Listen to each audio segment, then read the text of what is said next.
महाराष्ट्रातल्या सर्व शेतकऱ्याचा हरभरा काढणी चालू आहे, गहू देखील काढणी चाललेला आहे, त्याच्यानंतर मका देखील काढणी चालू आहे, तंबाखू देखील काढणी चालू आहे, हळद काढणी चालू आहे। त्या सर्व शेतकऱ्यांनी एक अंदाज लक्षात घ्यायचा। आज राज्यात 9 मार्च आहे, 9 मार्चपासून राज्यामध्ये 16 मार्चपर्यंत तुम्ही शेतीचे कामे करून घ्या, गहू काढून घ्या, हरभरा काढून घ्या, मका काढून घ्या, तंबाखू काढून घ्या, कारण की राज्यामध्ये 17 मार्च ते 25 मार्चच्या दरम्यान वातावरण खराब होणार आहे। काही काही ठिकाणी पाऊस पडणार आहे, कुठं रिमझिम पडणार आहे, काही भागात गारपीट होणार आहे, कुठं निरंक राहणार आहे, काही भागांना सोडून देणार आहे, कुठं नुसतं वारं सुटणार आहे, म्हणून हा अंदाज लक्षात घ्यायचा। मग राज्यात पाऊस कसा येणार आहे तर राज्यात सांगायचं झालं तर 16 मार्चला राज्यामध्ये वातावरणात बदल व्हायला सुरुवात होईल। 16 मार्चला ढगाळ परिस्थिती राहील, पण 17 मार्चला मात्र वर्धा जिल्हा, नागपूर जिल्हा, भंडारा जिल्हा, चंद्रपूर जिल्हा, यवतमाळ जिल्हा, वाशिम, हिंगोली, नांदेड, परभणी, अकोला, अमरावती, बुलढाणा ह्या जिल्ह्यामध्ये काय होणार आहे म्हणजे 17, 18, 19च्या दरम्यान काही ठिकाणी पाऊस सुरू होईल, कुठं रिमझिम पडेल, काही ठिकाणी वादळी वारं सुटेल, म्हणून हा अंदाज पूर्व विदर्भ आणि मराठवाड्यातल्या काही जिल्ह्यातल्या शेतकऱ्यांनी लक्षात घ्यायचा 17, 18, 19, 20च्या दरम्यान। त्याच्यानंतर ह्याच जिल्ह्यामध्ये 22, 23, 24च्या दरम्यान परत पावसाचं वातावरण तयार होणार आहे, म्हणून हे लक्षात येतं। म्हणजे 2 टप्प्यात पाऊस येणार आहे, एकदा येणार आहे 17, 18, 19, त्याच्यानंतर 22, 23, 24च्या दरम्यान पूर्व विदर्भ, पश्चिम विदर्भ आणि मराठवाडा ह्या जिल्ह्यामध्ये येणार आहे। त्याच्यानंतर आपण उत्तर महाराष्ट्राकडे वळू। उत्तर महाराष्ट्राकडे देखील तुम्हाला सांगू इच्छितो 17 मार्चपासून ते 23 मार्चच्या दरम्यान परत राज्यात पावसाचं वातावरण होणार आहे, काही भागामध्ये गारपीट होणार आहे, काही ठिकाणी वारं सुटेल, कुठं रिमझिम पाऊस पडेल, काही भागांना सोडून देईल, म्हणून हे अंदाज उत्तर महाराष्ट्रातल्या नंदुरबार जिल्हा, जळगाव जिल्हा, धुळे जिल्हा, नाशिक जिल्हा, अहिल्यानगर या भागातल्या सर्व शेतकऱ्यांनी लक्षात घ्यायचा। त्याच्यानंतर पश्चिम महाराष्ट्राकडे देखील पुणे जिल्हा, पुणे, सातारा, सांगली, सोलापूर, कोल्हापूर, अहिल्यानगर ह्या सर्व शेतकऱ्यांनी काय करायचं 17, 18, 19चा एक वातावरणात बदल होणार आहे, त्याच्यानंतर 22, 23, 24च्या दरम्यान एकदा वातावरणात बदल होणार आहे, म्हणजे 2 टप्प्यात तिकडे देखील पाऊस येणार आहे, म्हणून हा अंदाज पश्चिम महाराष्ट्रातल्या शेतकऱ्यांनी लक्षात घ्यायचा। त्याच्यानंतर धाराशिव जिल्हा, जालना जिल्हा,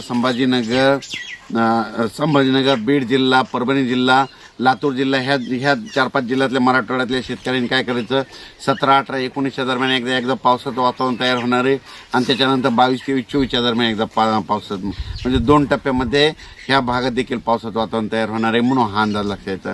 म्हणजे सांगायचं झालं तर माझी सर्व शेतकऱ्याला विनंती की तुम्ही काय करा, तुमचा आलेला असेल हरभरा गहू असेल तर तुम्ही 16पर्यंत काढा किंवा झाकून घ्या, कारण की या पावसामध्ये काय होणार आहे काही काही भागामध्ये गारपीट होणार आहे। मग गारपीट कुठं होऊ शकते की तुम्हाला सांगू इच्छितो, गारपीट सगळीकडे होत नाही, हे सगळ्यात महत्त्वाचं।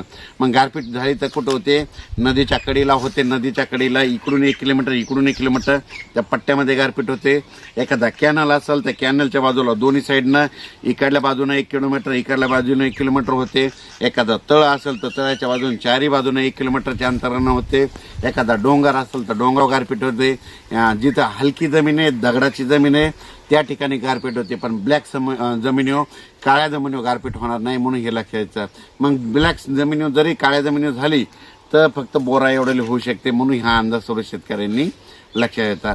पण राज्यामध्ये मात्र 16 तारखेपासूनच वातावरणात बदल होणार आहे, तसं तर 15 तारखेला तर आभाळ यायला सुरुवात होईल। 16 मार्च ते 22, 23 मार्चच्या दरम्यान आपण स्वतःची काळजी घ्यायची, आपल्या पाळीव प्राण्याची घ्यायची, म्हणून हा अंदाज सर्व शेतकऱ्यांनी लक्षात घ्यायचा। राज्यात हे पाऊस काही ठिकाणी पावसाळ्यासारखा पडणार आहे, काही भागात पडणार देखील नाही, काही ठिकाणी नुसतं वारं सुटणार आहे, काही भागात गारपीट देखील होणार आहे, म्हणून हा अंदाज सर्व राज्यातल्या सर्व म्हणजे प्रत्येक जिल्ह्यात सर्वदूर सगळीकडे पडणार नाही। तर तुम्हाला एक उदाहरण सांगतो, परभणी जिल्ह्यामध्ये 800 गाव येतं, 848 गाव येतं, तर 848 गावामध्ये नाही पडणार, 50% गावामध्ये पडेल आणि 50% गावामध्ये नुसतं वारं सुटतं, काही ठिकाणी गारपीट देखील होईल, अशी परिस्थिती होऊ शकते।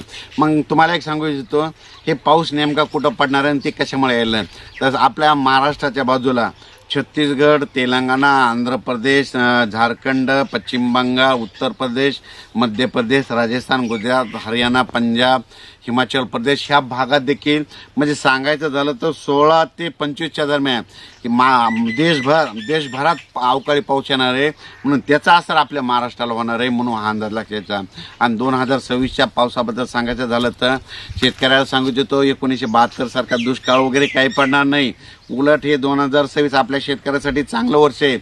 ज्या वर्षी पाऊस कमी पडतो, सरासरी इतका पडतो, जेमतेम पडतो, पिकाला लागल तसा पडणार आहे, म्हणून पिकं शेतकऱ्याचं चांगले होणार आहे, शेतकरी मालामाल होणार आहेत, म्हणून ही सर्वप्रथम शेतकऱ्यासाठी आनंदाची बातमी. म्हणून माझं एक शेतकऱ्यांचं पाऊस जर कमी राहिला तर कमी पाण्यावर येणारी पिकं करा, लवकर येणाऱ्या जाती करा, लवकर येणाऱ्या जातीला प्राधान्य द्या. असं केलं तर लवकर येणारं पीक निघून जातं.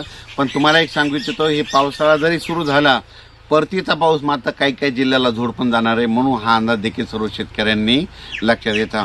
म्हणून म्हणतो भविष्यामध्ये झाडं लावावी लागतील, झाडं लावा, या पृथ्वीचं तापमान कमी करा. जोपर्यंत हे तापमान कमी होणार नाही तोपर्यंत ह्या अतिवृष्टीला, गारपिटीला सामोरं जावंच लागणार आहे, म्हणून हा अंदाज जो लक्षात घ्यायचा. जितकी झाडं जास्त तितका पाऊस रिमझिम पडतो, म्हणून हे देखील सर्व शेतकऱ्यांनी लक्षात घ्यायचं.